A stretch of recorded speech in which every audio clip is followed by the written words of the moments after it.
Welcome to Charak life care solutions.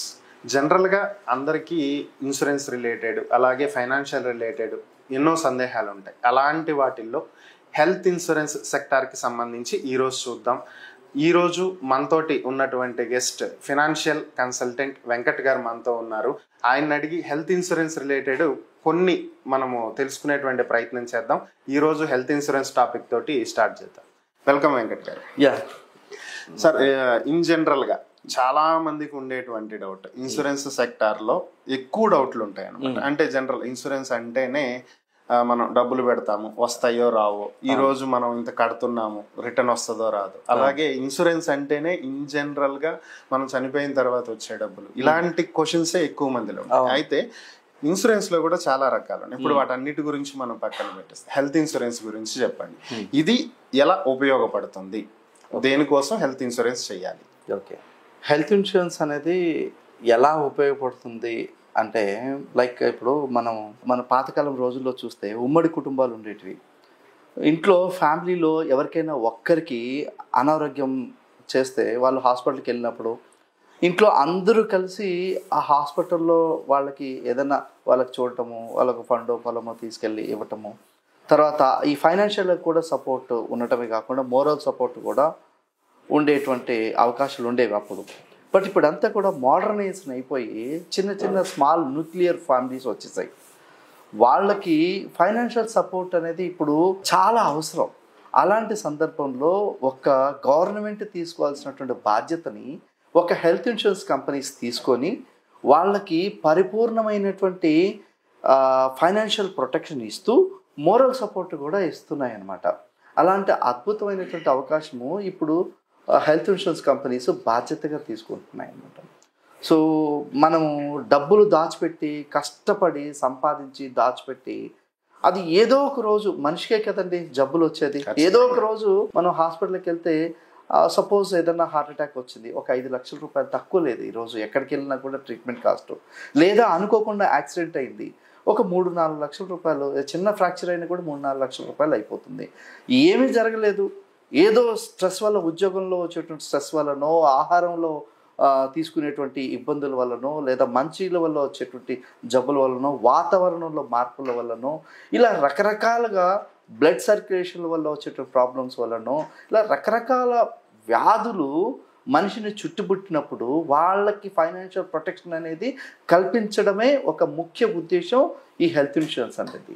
Okay, so అయితే in జనరల్గా మీకున్నటువంటి ఎక్స్పీరియన్స్ కనుక మనం చూసుకున్నట్లయితే ఎటువంటి టైప్ ఆఫ్ పీపుల్ మీకు కనిపించారు? అంటే ఒక పర్సన్ని హెల్త్ ఇన్సూరెన్స్ తీసుకోమని కన్విన్స్ చేయాల్సినటువంటి పరిస్థితి ఎప్పుడైనా మీకు ఎదురైందా? ఇది నాకు వద్దు, దీనివల్ల ఉపయోగం లేదు, నాకు ఏ జబ్బు రాదు, ఇలా చెప్పినటువంటి వాళ్ళు, అలా కాదు ఇది పరిస్థితి, ఇది మీకు ఉపయోగం ఉంటుంది అని చెప్పి మీరు ఎప్పుడైనా కన్విన్స్ చేసిన సందర్భాలు ఎప్పుడైనా కలిగినాయా? చాలానండి. ఇలాంటివే అసలు మా బేసిక్ టాస్క్ ఏదైతే ఉంటుందో హెల్త్ ఇన్సూరెన్స్ గురించి ఎక్స్ప్లెయిన్ చేసినప్పుడు, మాకేం జబ్బులు వస్తాయి, మేమంతా బాగానే ఉన్నాం కదా, రోజు జిమ్కి వెళ్తాం, రోజు మేము పౌష్టికాహారం తీసుకుంటాం, ఇలా అసలు ఎప్పుడు మేము హాస్పిటల్లో వెళ్ళినటువంటి సందర్భం కూడా లేదు, తర్వాత చూద్దాం అని చెప్పేసి మాట దాట వేసినటువంటి వాళ్ళని కూడా, లేదండి అలా కాదు, సో ఎప్పుడేం జరుగుతుందో తెలీదు,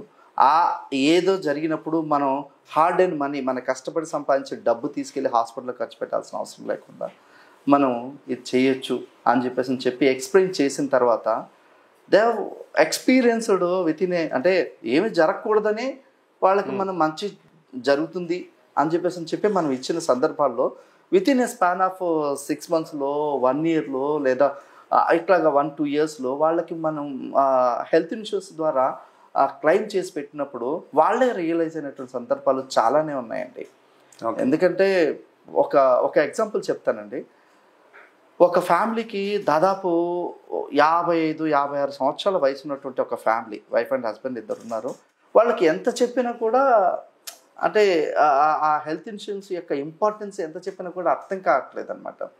ఆల్మోస్ట్ ఒక 3-4 months ఫాలోఅప్ చేసిన తర్వాత సడన్గా కొంచెం బాగా వాళ్ళకి అర్థమయ్యేటట్టు చెప్పి, ఏదో రకరకాల అది ఉంది ఇది ఉందని చెప్పి ఆ బెనిఫిట్ ఉంది ఈ బెనిఫిట్ గురించి అంతా కూడా ఎక్స్ప్లెయిన్ చేసిన తర్వాత వాళ్ళకి ఒక హెల్త్ ఇన్సూరెన్స్ ప్లాన్ అనేది ఇచ్చాం.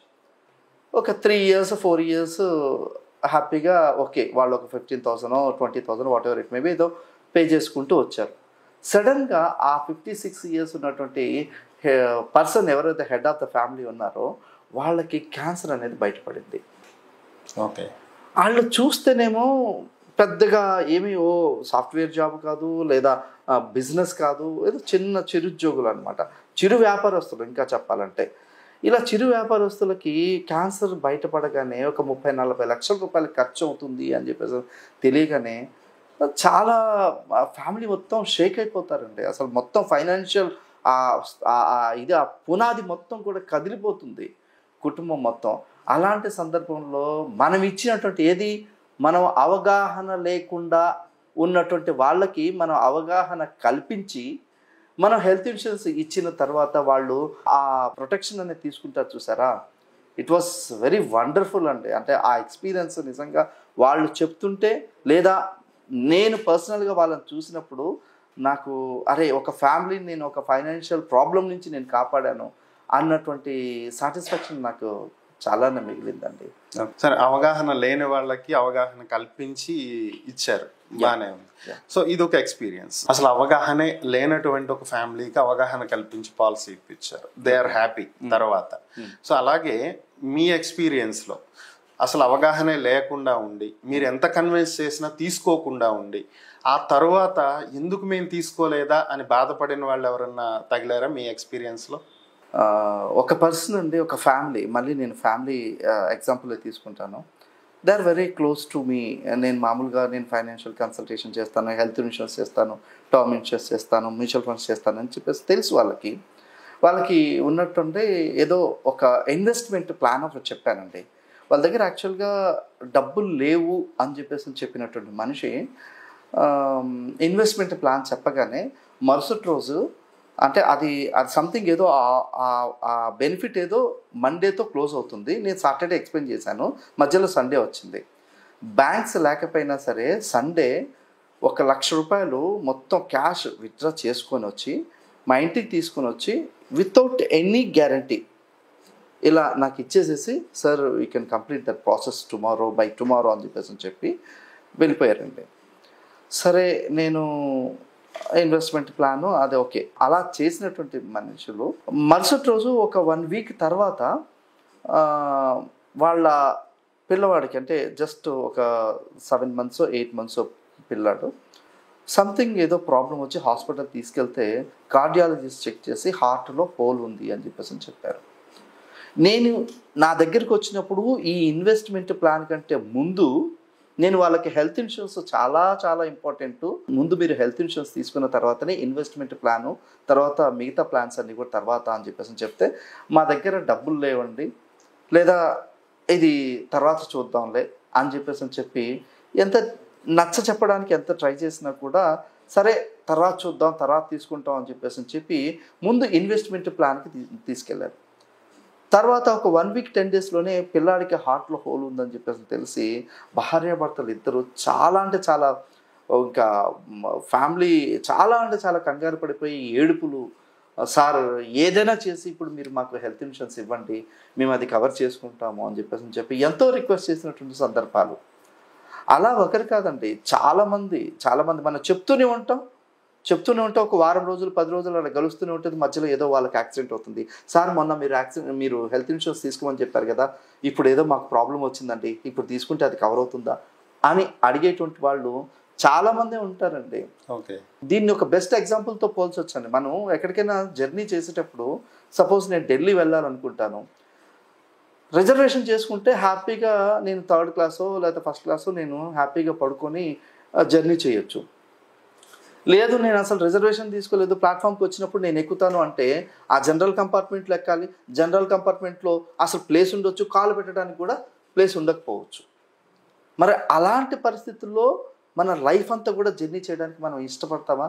కనీసం ఒక్కరోజు జర్నీ చేయడానికి మనం ఇష్టపడమే, మన లైఫ్ అంతా రిజర్వేషన్ లేకుండా జర్నీ చేయడానికి మనుషులు ఒక్కొక్కసారి వాళ్ళ ఆలోచన విధానం చూస్తూ ఉంటే ఆశ్చర్యం వేస్తూ ఉంటుంది.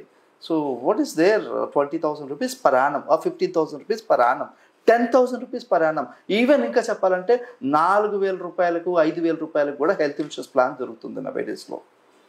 దీనికి కూడా ఆలోచిస్తారండి, దీనికి కూడా ఆలోచిస్తారు. ఇంకొక ఎగ్జాంపుల్ చెప్తాను, పేరు చెప్పనండి. ఒక సెలబ్రిటీ, యాక్చువల్గా I use to stay in Vijayawada కదా, దెన్ సెలబ్రిటీ ఆయన హెల్త్ ఇన్సూరెన్స్ చేస్తామని చెప్పేసి అని చెప్పారు. నేను మధ్యరాత్రి ఏదో లేచి 2 o'clock 2:30కి లేచి నేను హైదరాబాద్ వెళ్ళాను. 9 o'clock రమ్మన్నారు. 9 o'clock appointment was there. I was visited his house and అంత అయిపోయింది. వాళ్ళ వైఫ్కి హెల్త్ ఇన్సూరెన్స్ చేయమన్నారు. సార్ వైఫ్కి ఏంటి సార్, అందరికి కలిపి ఫ్యామిలీ మెంబర్స్ అందరికి కలిపి తీసుకోండి, కొంచెం తక్కువ పడుతుంది కదా. లేదు మాకు జిమ్ బాడీ అండి, మాది అసలు మాకు ఎందుకంటే అవసరం ఏముందండి, మేము అంతా బాగా చక్కగా మెయింటైన్ చేస్తామంటే అక్కర్లేదు. సరే నేను ఎందుకు కాదనాలని చెప్పేసి ముందు ఏం చేశానంటే ఆయన అడిగినటువంటి వర్షన్ వైఫ్ కదా, వైఫ్కి ప్లాన్ చేశాను, అయిపోయింది. తర్వాత ఇంకా నా యాజ్ ఏ మార్కెటింగ్ పర్సన్గా ఊరుకుండదు కదా, సార్ మీరు కూడా చేసుకోండి సార్ బాగుంటుంది. పిల్లాడికి ఇప్పుడు వాళ్ళకేమొచ్చినా అంటే మేడం గారికి ఏమొచ్చినా మీరే చూసుకోవాలి, మీకేమొచ్చినా మీరే చూసుకోవాలి, పిల్లాడికి ఏమొచ్చినా మీరే చూసుకోవాలి. ఎంత అవుతుంది సార్, పెద్ద కాస్ట్ కూడా కాదు కదా అని చెప్పేసి ఏదో చిన్నది చూసి చెప్పు అని చెప్పేసి చెప్పారు. ఆ రోజుల్లో ఎంత 4,200 రూపాయలు తండ్రి కొడుకులకు కలిపి ఇచ్చానండి. 4,200 రూపాయలకి. ఓకే.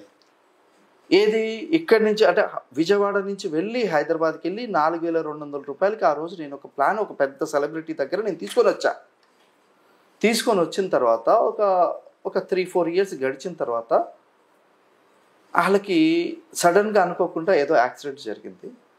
క్లెయిమ్ వచ్చింది, ఒక 50,000-60,000 రూపాయల క్లెయిమ్ వచ్చింది. తర్వాత మళ్ళీ వెరీ ఫ్యూ మంత్స్ లేటర్ ఆ పిల్లాడికి ఏదో జ్వరమో సంథింగ్ ఏదో వచ్చింది. మళ్ళీ ఒక 60,000-70,000 ఖర్చు అయింది. ఇది చూసి వాళ్ళ పేరెంట్స్కి కూడా చేశారు. పేరెంట్స్కి చేసినటువంటి ఒక 1 year or 2 years తర్వాత పెద్ద సర్జరీ ఒకటి జరిగింది. అదొక 2 lakhs రూపీస్ ఏదో క్లెయిమ్ వచ్చింది. ఓకే. ఇదంతా ఎందుకండి, కేవలం అవగాహన లేకుండా ఉన్నప్పుడు 4,000 రూపాయలైనా సరే సార్ పర్వాలేదు తీసుకోండి అని చెప్పి వాళ్ళని కన్విన్స్ చేసి ఇచ్చిన తర్వాత ఆ సీనియారిటీ క్యారీ అయింది చూసారా, ఆ సీనియారిటీ వల్ల వాళ్ళకు వచ్చినటువంటి క్లెయిమ్స్ అండి. మహా అంటే ఇప్పటికీ ఒక 5 సంవత్సరాలు 6 సంవత్సరాలు ఎంతో పే చేసి ఉంటారు. 6 సంవత్సరాలు పే చేసిన తర్వాత వాళ్ళు ఎంత పే చేసి ఉంటారు, ఒక 20 హోల్ ఫ్యామిలీ పుట్ టుగెదర్, అంటే రేట్లు కూడా పెరిగాయి కదా అప్పటికి ఇప్పటికీ కూడా. సో ఆల్ పుట్ టుగెదర్ ఒక 20,000 రూపీస్ పే చేసి ఉంటారేమో. 6 సంవత్సరాలు అంటే ఒక 1,20,000 రూపాయలు పే చేసి ఉంటారు. కానీ ఎంత క్లెయిమ్ వచ్చిందండి, ఒక 3-4 సార్లు క్లెయిమ్ వచ్చింది. 2 లక్షలు, అదొక 50,000 70,000, దాదాపు ఒక 3.5-4 లక్షల రూపాయలు. నేను సింపుల్ ఎగ్జాంపుల్ చెప్పాను. ఇలా బోలెడన్నండి. మేము అసలు రోజు జొన్న రొట్టెలు తిని బ్రతుకుతామండి, ఆ స్వచ్ఛమైన గాలి పీలుస్తాం, మేము పల్లెటూరులో ఉంటాము, అసలు మాది చాలా స్ట్రాంగ్ బాడీ అండి అని చెప్పినటువంటి ఇక బడిపంతులు 3 నెలలకి హార్ట్ అటాక్ వచ్చి హాస్పిటల్లో అడ్మిట్ అయ్యి దాదాపు 5.5 లక్షల రూపాయలు క్లెయిమ్ తీసుకున్నట్టు సందర్భాలు వితిన్ 3 months. ఓకే. సో ఇలా అంటే ఎప్పుడు ఏం జరుగుతుందో తెలియక అవగాహన లేకుండా మాట్లాడేటువంటి వాళ్ళకి కూడా వాళ్ళకు కనువిప్పు కలిగినటువంటి సందర్భం ఈ హెల్త్ ఇన్సూరెన్స్ తీసుకున్న తర్వాత వచ్చిందండి. ఓకే. సో అసలు మీరు ఈ సెక్టార్లోకి ఎందుకు రావాలి అని చెప్పి అనుకున్నారు? ఈ ఫైనాన్స్ సెక్టార్ కావచ్చు, ఇన్సూరెన్స్ సెక్టార్ కావచ్చు, ఈ కన్సల్టెంట్గా మీరు మారటానికి గల కారణాలు ఏమైనా ఉన్నాయా పర్టిక్యులర్గా? యాక్చువల్గా I use to work in pharmaceutical industry. Okay. ఒక ఎంఎన్సీ కంపెనీలో ఒక 10 years వర్క్ చేశాను. ఓకే. 10 years వర్క్ చేసిన తర్వాత డాక్టర్స్కి మనం మెడిసిన్ గురించి ఎక్స్ప్లెయిన్ చేసేవాళ్ళం. బాడీలో మెడిసిన్ ఎట్లా పనిచేస్తుంది ఏమిటి అని చెప్పేసి యాజ్ అ మెడికల్ రిప్రజెంటేటివ్గా జాయిన్ అయిన తర్వాత ఒక స్టేట్ ఇన్ఛార్జ్గా వర్క్ చేసి ఆ కంపెనీలో జాబ్ నుంచి బయటకు వచ్చిన తర్వాత ఏం చేయాలి అని చెప్పేసి చూస్తూ ఉంటే ఒక ఆయన తెలిసిన వ్యక్తి ఇన్సూరెన్స్ ఆపర్చునిటీ గురించి చెప్పడం జరిగింది. అది ఏంటంటే లైఫ్ ఇన్సూరెన్స్. ఆ లైఫ్ ఇన్సూరెన్స్ గురించి నేను మార్కెట్లో వెళ్తూ ఉంటే మాకు హెల్త్ ఇన్సూరెన్స్ కావాలి, హెల్త్ ఇన్సూరెన్స్ అంటే ఏంటి, హెల్త్ ఇన్సూరెన్స్ గురించి చెప్పండి అని చెప్పి కొంచెం డిమాండ్గా అడగడం స్టార్ట్ అయిందన్నమాట. అసలు అదే మనం I came from the background from medical background నుంచి వచ్చాం. హెల్త్ అంటే మనకు ఆర్గాన్లో ఏం జరుగుతుంది, ఏ ఆర్గాన్ ఎక్కడ ఉంటుంది, దానికి వచ్చేటువంటి డిసీజ్ ఏంటి, ఏమేస్తే తగ్గుతుంది, ఇవన్నీ కూడా కొంచెం నాలెడ్జ్ ఉంది. అసలు ఏమీ తెలియనటువంటి వాళ్ళే హెల్త్ ఇన్సూరెన్స్లోకి వచ్చి ఏ ఆర్గాన్, అసలు అపెండిసైటిస్ అంటే ఏంటి, హెర్నియా అంటే ఏంటి, తర్వాత మయోకార్డియల్ పెయిన్ అంటే ఏంటి, ఇట్లాంటి సందర్భాల్లో వర్క్ చేస్తున్నటువంటి ఇండస్ట్రీ అనమాట. సో దాంట్లో మనలాంటి వ్యక్తి ఉంటే ఇంకా బాగుంటుంది కదా అని చెప్పి అసలు ముందు ఏంటి అని చెప్పేసి స్టడీ చేసి తీసుకొని కొంచెం ఆలోచించాను. ఇది కదా మనం నిజంగా పనిచేయాల్సింది. అంటే లైక్ జనాలకి కష్టార్జితాన్ని మనం కాపాడితే వాళ్ళ కష్టార్జితాన్ని మనం కాపాడితే దేవుడు ఆశీస్సులు మనకు ఉంటాయి, తర్వాత మన ఫ్యామిలీకి కూడా ఉంటాయి. ఇదే కదా, అంటే బాగా డబ్బు సంపాదించినటువంటి వ్యక్తులు కూడా ఏం చేస్తారు, సమాజ సేవ చేస్తారు, తర్వాత ఇంకా 10 మందికి సహాయం చేయాలని చెప్పేసి చూస్తూ ఉంటారు. కాస్త కూస్తో ఆ హెల్పింగ్ నేచరు ఉన్నటువంటి వ్యక్తిని కాబట్టి సరే ఈ హెల్త్ ఇన్సూరెన్స్ చేయడం ద్వారా నా కెరీరు బాగుపడుతుంది, కుటుంబము బాగుపడుతుంది, సమాజానికి కూడా నేను సేవ చేస్తాను అన్నటువంటి ఒకే ఒక ఉద్దేశంతో ఇది బాగుంది అని చెప్పి ఆ ఎదుటి మనిషిని మనం కాపాడినప్పుడు, అంటే మన సొంత ఖర్చు పెట్టకుండా ఏదో కంపెనీ సపోర్ట్ ఇచ్చి వాళ్ళని కాపాడినప్పుడు ఆ మనిషి వ్యక్తపరిచే ఆనందం, సంతోషం ఉంది చూసారా, అది చాలా గొప్ప ఫీలింగ్ అండి. అది ఏమిచ్చినా కూడా మన పాతకాలం సామెత ఉంది, ఎన్ని దానాలకెల్లా అన్నదానం మిన్న అని చెప్పేసి అంటారు కదా. ఎన్ని దానం చేసినా అది చాలు అని చెప్పేసి అన్నాడు. కడుపు నిండి అన్నం పెడితే ఇంకా చాలు అంటారు కదా.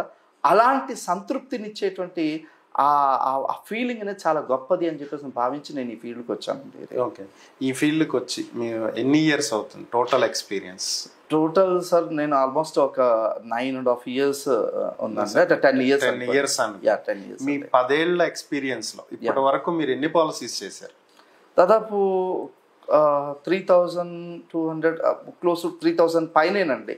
3,000 ఫ్యామిలీస్కి నేను ప్రొటెక్షన్ కల్పించాను. వాళ్ళ కష్టార్జితాన్ని ఖర్చు కాకుండా కాపాడగలిగానండి. ఇదైతే నేను చాలా కాన్ఫిడెంట్గా గర్వంగా చెప్పుకుంటాను. ఈ 3,000 కుటుంబాల్లో మీరు ఓన్లీ పాలసీ ఇచ్చి వదిలేయటం వరకేనా, లేదా వాళ్ళకి మీరు ఏమైనా సపోర్ట్ సర్వీస్ చేస్తారా? ఎలాంటి సపోర్ట్ ఇస్తారు మీ నుంచి? సపోర్ట్ సర్వీస్ అనేది అది ముందుగా ఏది మనం ఈ కంపెనీలోకి రాకముందే హెల్త్ ఇన్సూరెన్స్ అంటేనే అసలు విపరీతమైనటువంటి సర్వీస్తో కూడుకున్నటువంటి ఇదండి. ఎందుకంటే అత్యవసరం వచ్చినప్పుడు, ఫర్ ఎగ్జాంపుల్ కుటుంబంలో భర్తకి ఏదైనా ప్రాబ్లం జరిగింది అనుకోండి, భార్యకి చెప్తే కంగారు పడుతుందేమో, అమ్మకి చెప్తే కంగారు పడుతుందేమో అని చెప్పేసి ఆలోచించి హెల్త్ ఇన్సూరెన్స్ ఎవరైతే ఇచ్చారో వాళ్ళకి ఫోన్ చేస్తారండి.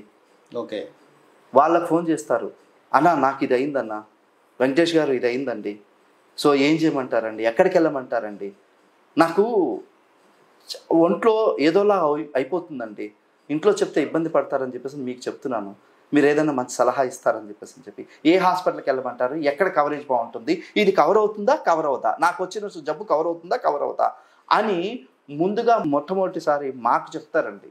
ఓకే, అలా చెప్తూ ఉన్నటువంటి సందర్భాలు అలా చాలా ఉన్నాయి సార్. అలాగే మీరు ఈ 3,000 కుటుంబాలకి సర్వీస్ కూడా ఇస్తున్నారు, ఫాలో అప్స్ చేస్తున్నారు, వాళ్ళ హెల్త్ గురించి అన్ని తెలుసుకుంటున్నారు, బాగానే ఉంది.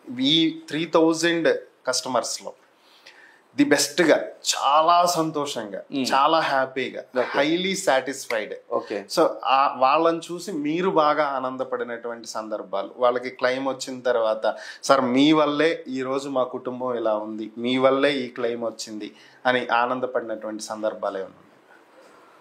సార్ దట్స్ వాట్ సార్, నేను ప్రతి క్లైమ్లో కూడా ఆనందం వెతుక్కుంటానండి. అంటే like personal satisfaction, at the same time వాళ్ళ సాటిస్ఫాక్షన్ కూడా చాలా సంతోషం ఉంటుంది. ఇలాంటి ఎక్స్పీరియన్సెస్ కరోనాలో చాలా చూసామండి. మీకు ఒక బెస్ట్ ఎగ్జాంపుల్ చెప్తాను. నా దగ్గర పాలసీ తీసుకున్న తర్వాత, అంటే హెల్త్ ఇన్సూరెన్స్ తీసుకున్న తర్వాత ఒక ఫ్యామిలీ, అప్పుడు కరోనా బాగా పీక్ టైంలో ఉన్నప్పుడు సర్వీస్ మీరు పాలసీ ఇచ్చి అమ్మేస్తారా, వదిలేస్తారా, లేకపోతే సర్వీస్ కూడా ఇస్తారా అన్న దానికి ఎంత సర్వీస్ ఇచ్చేవాళ్ళం అంటే, కరోనాలో అందరూ బయటికి వెళ్ళడానికి కూడా చాలా ఇబ్బంది పడేవాళ్ళు కదా. ఇబ్బంది పడినటువంటి సందర్భంలో ఫ్యామిలీ కూడా ఇంట్లో, అంటే మా ఇంట్లో మా వైఫ్ పిల్లలు కూడా ఎందుకు అంత రిస్క్ ఎందుకు చేయడం అని చెప్పేసి అడ్డు చెప్తున్న సందర్భాల్లో కూడా హాస్పిటల్స్కి వెళ్ళి ఆ క్లెయిమ్ యొక్క ఆ పేషెంట్ని చూసి వాళ్ళకి ధైర్యం చెప్పి వాళ్ళకి సపోర్ట్ ఇచ్చినటువంటి సందర్భాలు ఉన్నాయి సార్. అలాగా ఒక క్లెయిమ్ ఇచ్చిన సందర్భం నాకు బాగా గుర్తుందండి. పాలసీ తీసుకున్న తర్వాత ఒక ఫ్యామిలీకి 6 months తర్వాత కరోనా వచ్చింది. చాలా దాదాపు ఒక 20 lakhs rupees వరకు ఖర్చు పెట్టారు. కానీ ఈ స్నో మోర్ అండి. తర్వాత జరగాల్సిన కార్యక్రమాలన్నీ కూడా జరిగిపోయాయి. ఎంత అయిపోయిన తర్వాత నా దగ్గరికి క్లెయిమ్ వచ్చారు. లిటరల్గా ఈజ్ అన్ ఎన్ఆర్ఐ అండి. Is an NRI.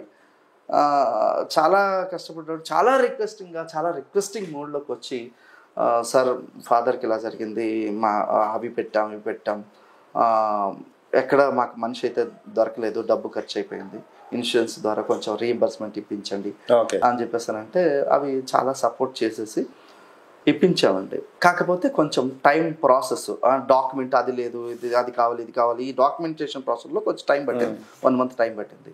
ఇచ్చిన తర్వాత క్లెయిమ్ అంతా కూడా తీసుకున్న తర్వాత దాదాపు నాకు 7,50,000 8 lakhs rupees ఎంతో క్లెయిమ్ అండి. అది మనం 6.5 దాకా ఇచ్చాం.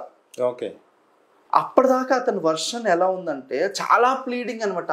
సార్ అని చెప్పేసి లిటరల్గా సార్ ఎన్ఆర్ఐ అని చెప్పేసి ప్లీడింగ్ చేసినటువంటి వ్యక్తి ఎప్పుడైతే చెక్ అతనికి వెళ్ళిపోయింది, అమౌంట్ సెటిల్ అయిపోయింది అని చెప్పేసి అన్న తర్వాత కంపెనీలో నా మీద అగెనిస్ట్గా ఒక కేసు వేశాడు సార్. నా మీద అగెనిస్ట్గా ఒక కేసు వేశాడు. సో ఆ వ్యక్తికి నేనేం చేశానంటే, వాళ్ళ తండ్రి చనిపోయినప్పుడు చుట్టాలు కూడా రాకపోతే ఒక 5-6 మంది సరిగ్గా ఇంకా నేను చెప్పడానికి కూడా కొంచెం నాకు ఇదిగా ఉంది కొంచెం, బట్ స్టిల్ శవాన్ని కూడా కనీసం ఒక 5-6 మంది లేరండి ఆ ఇంటి దగ్గర. నేను వెళ్ళాను. నేను దాదాపు చాలా టైం ఒక 2-3 hours అక్కడ స్పెండ్ చేసి కావాల్సిన ఇది ఇంత చూసి అలా చేసినటువంటి సర్వీస్ చేసినట్టు వాళ్ళ ఇంటికి వెళ్ళి మళ్ళీ వాళ్ళ అమ్మగారిని ఓదార్చి అవన్నీ డాక్యుమెంట్స్ అన్ని కూడా తీసుకుని వచ్చి వాళ్ళకి క్లెయిమ్ ఇప్పిస్తే జస్ట్ బికాజ్ ఆఫ్ డిలే అయిందని చెప్పి ఈ కార్యక్రమం అంతా అయిపోయిన తర్వాత ఆయన ఏమో మరి ఇండియాలో లేడేమో, వెళ్ళిపోయాడు. అతనికి సర్వీస్ ఎంతలా ఎక్స్పెక్ట్ చేశారంటే అతని అకౌంట్లో ఈ చెక్ తీసుకెళ్ళి డిపాజిట్ చేయాలి. Because no one is there. ఎవరు రారు, ఎవరు లేరు అతనికి. ఇది చెక్ అతని అకౌంట్లో డిపాజిట్ చేయటానికి డిలే అయిందనో లేకపోతే అతనికి మనం ఆ సర్వీస్ కూడా చేసి పెట్టలేదని చెప్పి నాకు ఆ చెక్ మాకు బ్యాంక్ అకౌంట్లో వేయలేదు అని చెప్పి నా మీద అగైనెస్ట్ అలిగేషన్స్ పెట్టారు. చాలా పించింగ్ అనిపించిందండి. థ్యాంక్లెస్ జాబ్ ఇదా, మనం ఇలాంటి మనిషిగా ఇంత చేసాము అని చెప్పి చాలా బాధేసిందండి. దట్ వాజ్ నిజంగా నాకు చాలా అంటే చాలా పెయిన్ఫుల్గా వచ్చినటువంటి సందర్భం ఇది. ఇందాక కూడా మీకు ఒక మాట చెప్పాను, ఎలాంటి అవగాహన లేనటువంటి ఒక మనిషికి, చిరు వ్యాపారస్తుడికి మనం ఒక 10,000 రూపాయలు 15,000 రూపాయలు ఇస్తే అతనికి తర్వాత 3-4 సంవత్సరాల తర్వాత క్యాన్సర్ వస్తే 30-40 లక్షల రూపాయలు మనం క్లెయిమ్ చేసి పెట్టాం. వాళ్ళకు కూడా ఏదో ఒక సందర్భం 10 సార్లు క్లెయిమ్ పెడితే అన్ని సందర్భాల్లో క్లెయిమ్ రావాలని లేదు. ఎక్కడో చోట ఏదో ఒక డాక్యుమెంట్ మిషన్ లేకపోవడం వల్ల, లేకపోతే హాస్పిటల్ వల్ల ప్రాబ్లము, లేకపోతే కంపెనీ వల్ల ఏదో ఒక ప్రాబ్లం వల్ల ఒక్కసారి రానందుకు చాలా అంటే చాలా వర్స్ట్ సిచ్యువేషన్. 9 సార్లు వచ్చింది కదా, థ్యాంక్స్ చెప్పాలి కదా. థ్యాంక్స్ ఎలాగో చెప్పరు. 10వ అట్లీస్ట్ రాలేదు, ఓకే సరే అని చెప్పేసి అనుకోవచ్చు కదా. అలా అనుకోకుండా మళ్ళీ అక్కడ కూడా మాట్లాడుతూ ఉంటే అరే ఏంటి ఇలాంటి మనుషులుగా మనం ఎంత చేసేది అన్న ఫీలింగ్ అప్పుడప్పుడు వస్తుందండి. ఇలాంటివి చాలా ఉన్నాయి, చాలా సందర్భాలు ఉన్నాయండి. మీరు అడిగినటువంటి ఏంటంటే కొంచెం బాగా హ్యాపీయెస్ట్గా ఫీల్ అయినటువంటి సందర్భం ఏంటంటే, ఒక న్యూలీ మ్యారీడ్ కపుల్ అండి, జస్ట్ 30 years కపుల్. వాళ్ళకి మ్యారేజ్ అయింది. మ్యారేజ్ అయిన తర్వాత జస్ట్ 1 year 2 years అయిందండి. 2 years అయింది. అతను చేసినటువంటి మంచి పని ఏంటంటే, మ్యారేజ్ అవ్వగానే నా దగ్గర 1 CR ప్లాన్. 1 CR ఎంత పడింది? 17,000 18,000 రూపీస్ పడింది. చిన్న వయసు కదా, 18,000 రూపీస్ పడింది. ప్లాన్ తీసుకున్నారు. 2nd yearలో క్యాన్సర్ డిటెక్ట్ అయిందండి. ఓకే. 2nd yearలో క్యాన్సర్ డిటెక్ట్ అయితే కంపెనీ వాళ్ళు ఇట్ వాస్ ఎర్లీ డిటెక్షన్ కాబట్టి, అంటే క్యాన్సర్ అనేది ముందు నుంచి ఉందేమో, వీళ్ళు తెలిసి తీసుకున్నారేమో అనే ఉద్దేశంతో రిజెక్ట్ చేశారు. రిజెక్ట్ చేస్తే నన్ను అడిగారు. నేను మళ్ళీ రీకన్సిడరేషన్ పెట్టాను. మళ్ళీ క్యాన్సిల్ అయింది, మళ్ళీ రిజెక్ట్ అయిపోయింది. ఆయన ఏం చేశారంటే, నాకు వాళ్ళు తెలుసు, మీ కంపెనీలో CEO తెలుసు, చైర్మన్ తెలుసు అని చెప్పి వాళ్ళ దగ్గరికి వెళ్ళారు. ట్రై చేశారు, రాలేదు. మళ్ళీ వచ్చారు. సార్ మేము నా ప్రయత్నం అంతా చేశాను, హై లెవెల్ దాకా వెళ్ళాను, కానీ క్లెయిమ్ రాలేదు. మీరే ఏదో ఒకటి చేసి పెట్టాలి అన్నారు. నేను కంప్లీట్గా ఫైల్ తీసుకొని, మీరు స్థిమితంగా ఉండండి, ఎమోషన్ అవ్వకుండా, లేనిపోని ఎక్స్ప్రెసివ్ వర్డ్స్ అన్నీ కూడా, అంటే ఇంకా క్లెయిమ్ రాకపోతే అవన్నీ ఉంటాయి కదా, ఆ బాధతో మాట్లాడకుండా మీరు నాకు ప్రశాంతంగా నాకు టైం ఇవ్వండి, నేను చేసి పెడతానని చెప్పేసి అని చెప్పి ఆ క్లెయిమ్ తీసుకొని మొత్తం స్టడీ చేశానండి. స్టడీ చేసిన తర్వాత నాకు అనిపించింది it is a genuine case, దీని మీద మనం ఫైట్ చేస్తే వస్తుంది అని చెప్పేసి అని చెప్పి నాకు కాన్ఫిడెన్స్ వచ్చింది. కాన్ఫిడెన్స్ వచ్చిన తర్వాత నేనేం చేశానంటే, నాకున్నటువంటి రూట్స్ నాకు ఉంటాయి కదా, నేను దాని ద్వారా వెళ్ళాను, క్లెయిమ్ తెప్పించానండి. దగ్గర 38 lakhs అండి, 38 lakhs క్లెయిమ్ ఇప్పించానండి. తీసుకుంది 1 year ప్లాన్ కదా, ఇప్పటి వరకు ఇంకా స్టిల్ ఇంకా ట్రీట్మెంట్ జరుగుతూనే ఉంది వాళ్ళకి, రివ్యూస్ అని అవి 38 lakhs అండి ఇప్పటి వరకు ట్రీట్మెంట్. అలాంటివి ఎన్నో, అలాంటివి చాలా చాలా అండి. సో అలా సాటిస్ఫాక్షన్ వాళ్ళు అంత సంతోషంగా చెప్పినందుకు, వెంకటేష్ గారు మీ వల్లే నాకు క్లెయిమ్ వచ్చింది, మీ వల్లే నేను ఇంత డబ్బు నేను సేవ్ చేసుకోగలిగాను, లేకపోతే నా పరిస్థితి చాలా తలకిందులు అయి ఉండేది అని చెప్పేసి చెప్పినప్పుడు చాలా సంతోషం అనిపిస్తుంది. ఇలాంటి సంతోషకరమైనటువంటి విన్నప్పుడు అలాంటి బాధాకరమైనటువంటి విషయాలు కూడా మర్చిపోతుంది జరుగుతుంది. ఇది కదా మనకి మోటివ్, ఇది హెల్త్ ఇన్సూరెన్స్ చేయడానికి మనం ట్రై చేసేది అనిపిస్తుంది. పాజిటివ్ నోట్ వచ్చినప్పుడు మంచి బూస్టింగ్ ఉంటుంది, అలాగే నెగిటివ్ నోట్ వచ్చినప్పుడు డిప్రెషన్ ఉంటుంది. సో అలాంటి సందర్భాల్లో ఎప్పుడైనా ఈ ఫీల్డ్ ఎందుకు వదిలేద్దాం అని ఎప్పుడన్నా మీకు అనిపించిందా? కొత్తగా వచ్చినటువంటి ఇన్సూరెన్స్ ఫీల్డ్లోకి వచ్చినటువంటి వాళ్ళకి మనకి తేడా తెలియాలి అని అంటే, ఈ కేసు నేను చేసి చూపించాలి అంటే, రాని క్లెయిమ్ను తెప్పించి చూపిస్తేనే కదా అన్న పట్టుదలతో చాలా కేసులు నేను సాల్వ్ చేశానండి. చేసి పెడితేనే నాకంటూ ఒక మార్కెట్లో ఒక ఇమేజ్ అవన్నీ కూడా వచ్చి చూసినటువంటి సందర్భాలు. నిన్న ఒక కస్టమర్ అండి, నాకు జెన్యూన్ కేస్ అది. ఐ మీన్ వాళ్ళ అమ్మగారికి అపెండిసైటిస్ ఆపరేషన్ జరిగింది. అపెండిసైటిస్ ఆపరేషన్ జరిగితే హాస్పిటల్ వాడు ఏదో మిస్టేక్ చేశాడు. ఓకే, హాస్పిటల్లో క్లరికల్ మిస్టేక్ ఏదో జరిగింది. క్లరికల్ మిస్టేక్ అనాలా, అది నిర్లక్ష్యం అనాలా తెలీదు. డిశ్చార్జ్ డేట్ ఏమో ఒకటి ఉంది, అంటే 20వ తారీఖు డిశ్చార్జ్ అయితే 17వ తారీఖు డిశ్చార్జ్ అయిపోయినట్టు రాసి ఇచ్చేశారు. ఓకే, బిల్స్ అన్నీ 17th ఉన్నాయి, డిశ్చార్జ్ డేట్లోనేమో 20th డేట్ ఉంది. ఇది ఎవరి మిస్టేక్? హాస్పిటల్ వాళ్ళ మిస్టేక్. కంపెనీ వాళ్ళు చూసి దీని బిల్స్ అన్ని కూడా మీరు ఫోర్జరీ చేశారో లేదా ఫ్యాబ్రికేట్ చేశారో క్లైమ్ రిజెక్ట్ చేశారు. ఇలాంటి సందర్భాల్లో అతను ఏమంటాడంటే, నేను కంపెనీ మీద కేసు వేస్తాను, కంపెనీ మీద ఫైట్ చేస్తాను అని అంటాడు. నువ్వు చేయాల్సింది కంపెనీ మీద కాదు నాయన, నీకు ఎంతవరకు ఇది ఉంటే అంటే నమ్మకము లేదా ట్రస్టు లేదా క్లోజ్నెస్ ఉంటే ఉండొచ్చు కాక, నువ్వు వెళ్ళి హాస్పిటల్ వాళ్ళతో మాట్లాడి ఇది మీ నిర్లక్ష్యం వల్లే జరిగింది అని చెప్పి నువ్వు మాట్లాడి అదేదో కరెక్ట్ డాక్యుమెంట్స్ తీసుకొస్తే ఆటోమేటిక్ కంపెనీ క్లెయిమ్ ఇస్తుంది కదా. అంటే నేను ఎంత ఖర్చు అయినా చాలు, నేను పోరాడతాను. అక్కడ పోరాడాల్సిన సిచ్యువేషన్ ఏముంది అంటే, ఏదో ఆక్రోషం అనమాట, ఎక్కడో ఆక్రోషం మన మీద చూపించాలి. అంటే ఊరికే అంటే ఇన్సూరెన్స్లో 10,000 రూపాయలు డబ్బులు కట్టేస్తే అంత మళ్ళీ అదే మనిషి అంతకుముందు క్లెయిమ్ తీసుకున్నాడు.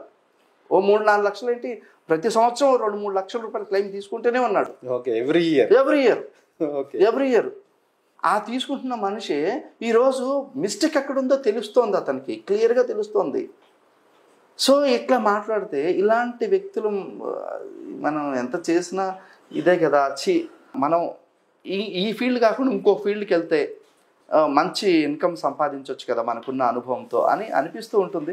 కాబట్టి అల్టిమేట్గా జనాలందరూ ఇలాగే ఉంటారు. మన మోటివ్ ఒకటి ఉంది కదా, మన ప్యాషన్ అంటూ ఒకటి ఉంది కదా. ఆ ప్యాషన్ ముందు ఇవి ఓకే, ఏదో ఒక కస్టమర్ మళ్ళీ వచ్చి, సార్ మీ వల్లే ఈరోజు ఒక ఎగ్జాంపుల్ చెప్తానండి. ఒక అమ్మాయి నా దగ్గర ఇన్సూరెన్స్ చేసింది, అన్నయ్య అంటూ పిలుస్తుంది. ఆ అమ్మాయి ఏం చేసిందంటే, డ్యూటీ నుంచి వస్తూ దారిలో స్కూటీ మీద వస్తూ ఉంటే వెనక నుంచి ఏదో కుక్కను సంథింగ్ ఏదో యానిమల్ అండి వచ్చి సడన్గా స్కూటీని ఇది చేసేసరికి పడిపోయింది. మొత్తం ఈ పార్ట్ వెనకాల స్పైనల్ కార్డు, తర్వాత ఇక్కడ అంతా కూడా మొత్తం కూడా క్రాక్స్ వచ్చేసాయి. ఓకే, ఎంత పెద్ద దెబ్బలు అంటే అసలు మాట్లాడితే ఆ అమ్మాయికి పెయిన్ వస్తుంది, తిండి తినలేని పరిస్థితి, మోషన్కి వెళ్ళలేని పరిస్థితి. మొత్తం లోపల అంటే లేడీస్ కదా, లేడీస్కి పార్ట్స్ అంతా అంటే మొత్తం మెయిన్ పార్ట్ అంతా కూడా ఇక్కడ ఉంటుంది, ఆ మొత్తం పార్ట్స్ అన్నీ కూడా కదిలిపోయాయి. అలాంటి సిచ్యువేషన్లో మొట్టమొదటి కాలం మీకే చేశాను అన్నప్పుడు చాలా నిజంగా చాలా ఫీల్ అనిపిస్తుందండి. సో ఇక్కడ నన్ను గుర్తు చేసుకొని నా కోసం, నా సహాయం కోసం ఎదురు చూస్తున్నారు అని చెప్పి అనిపించి చాలా థ్యాంక్ఫుల్గా ఫీల్ అయ్యి వాళ్ళు నాకు ఫోన్ చేయడము, నేను వెళ్ళి హాస్పిటల్కి వెళ్ళి అక్కడ అదే చర్చలు చేసి పెట్టినప్పుడు హ్యాపీ అనిపిస్తుంది. అట్లీస్ట్ మనం మన వల్ల ఒక మనిషిని మనం ఆదుకున్నాము అని చెప్పి అనిపిస్తుంది. ఓకే. సో ఇట్లాంటివి ఉన్నప్పుడు రెండు ఉంటాయండి, అది ఉంటుంది ఇది ఉంటుంది. It's all mixup. Health insurance అంటేనే అది. సో ఇన్ని పాలసీస్ చేశారు, ఇన్ని క్లెయిమ్స్ చేశారు, ఇంత ఎక్స్పీరియన్స్, మీకు ఏ పాలసీ తీసుకున్నారు? మీకు మీ ఫ్యామిలీకి ఎటువంటి policy?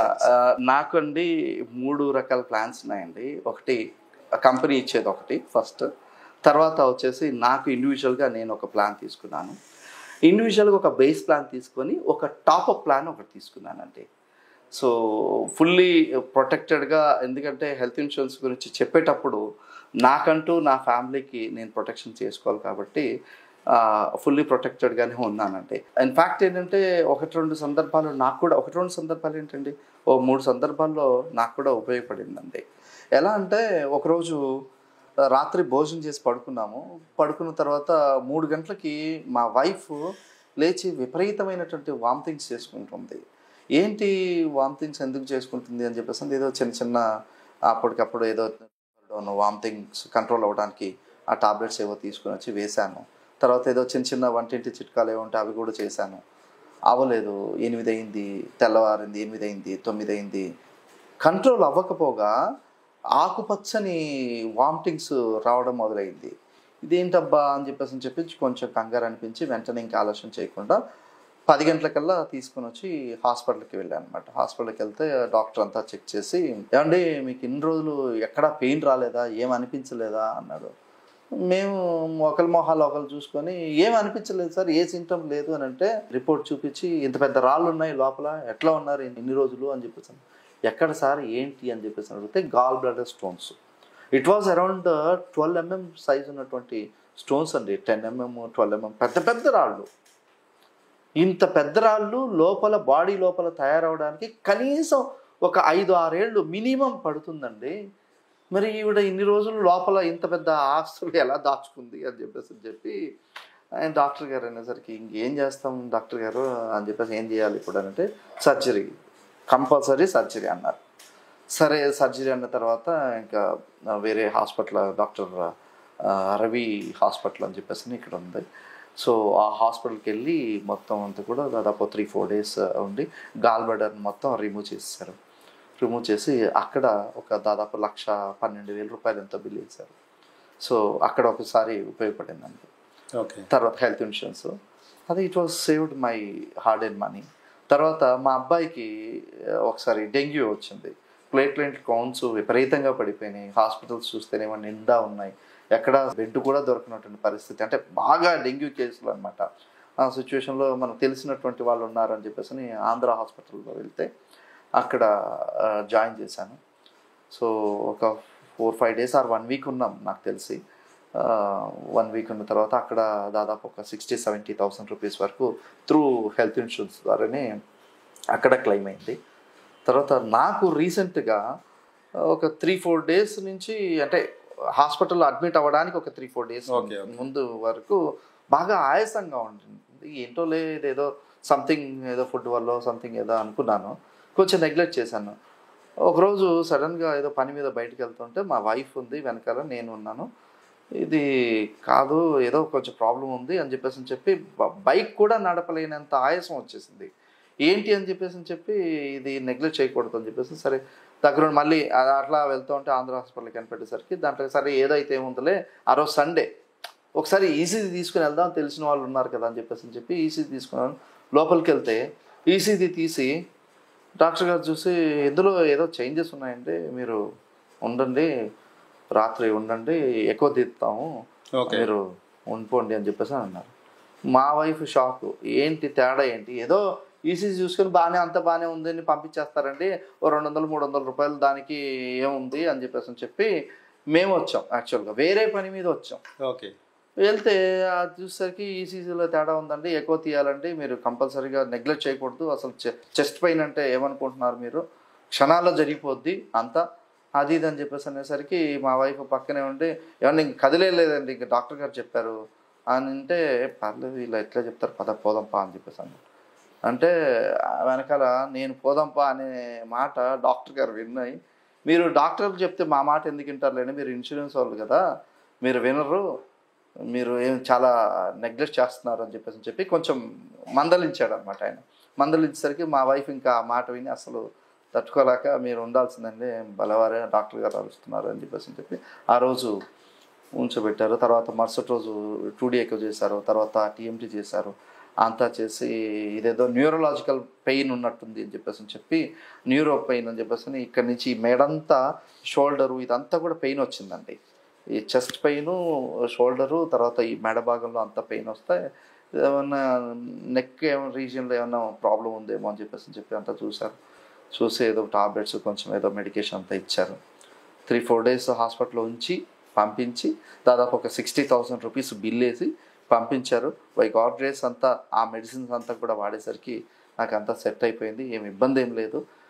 It was not an heart problem కాదు, అది కార్డియాక్ ప్రాబ్లం కాదు, సంథింగ్ ఏదో మజిల్ పెయిన్ లాంటిది అని చెప్పి తర్వాత డిసైడ్ చేసి ఊపిరి పీల్చుకున్నాం అనమాట. ఆ రకంగా 3వసారి నన్ను హెల్త్ ఇన్సూరెన్స్ ఆదుకుందండి. ఓకే, ఇలా అనుకోకుండా జరుగుతూ ఉంటాయి. ఏం చేస్తుంటాం, రాత్రి పడుకున్న వాళ్ళం తెల్లవారుజామున హాస్పిటల్కి వెళ్ళడం ఏంటి, సరదాగా బయటికి వచ్చిన వాళ్ళము హాస్పిటల్కి వెళ్ళడం ఏంటి, అడ్మిట్ అవ్వడం ఏంటి, అట్లాగా అనుకోని సందర్భాలు చాలా జరిగి ట్రీట్మెంట్ ఇలా హెల్త్ ఇన్సూరెన్స్ ద్వారా బయటపడిన సందర్భాలు ఉన్నాయండి. Okay okay, thank you Venkat గారు. హెల్త్ ఇన్సూరెన్స్కి సంబంధించి మీ ఎక్స్పీరియన్సెస్ అన్నీ మాతో షేర్ చేసినందుకు. ఇంకోసారి హెల్త్ ఇన్సూరెన్స్ రిలేటెడ్ ఇంకొంచెం డెప్త్గా మళ్ళీ మనం ఎలా క్లైమ్స్ తీసుకోవాలి, ఎలాంటి పాలసీ చూస్ చేసుకోవాలి, ఇలాంటివన్నీ మళ్ళీ ఇంకొకసారి చూద్దాం. యా అండి, థ్యాంక్ యూ అండి.